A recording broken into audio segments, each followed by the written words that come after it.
Newsbreak.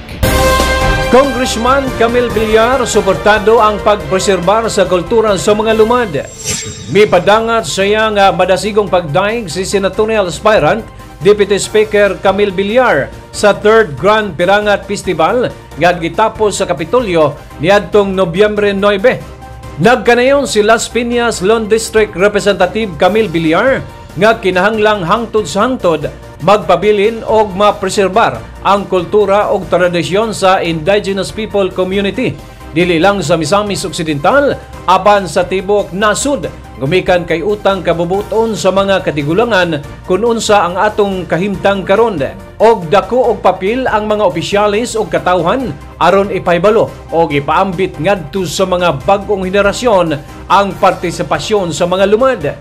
Gihimong panag-ingnan ni Deputy Speaker Camille Villar ang mga nasud nga sikat sa tourism industry, labi na sa Southeast Asia, nga ang turismo o ang kultura sa mga IP, gikuyog o milambo gayud ang ilang turismo, gawas nga napreserbar ang mga tribal community.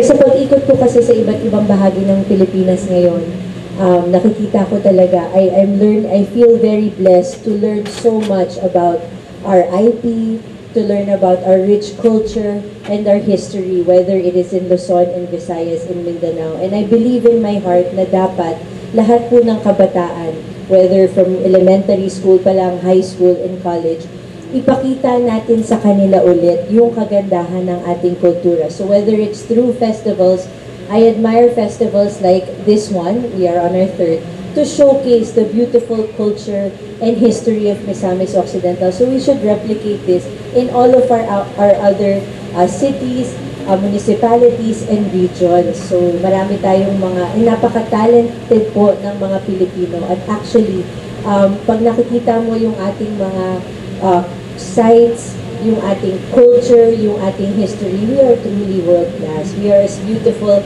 as all of the world-class tourism destinations. Dapat na ipapakita lang natin yan. So mahalaga na ipakita natin yan sa mga dayuhan. Pero dapat simulan natin yung mga kabataan kasi that's the way na maipapasa natin yung culture and heritage natin to the next generation. One TV Newsbreak.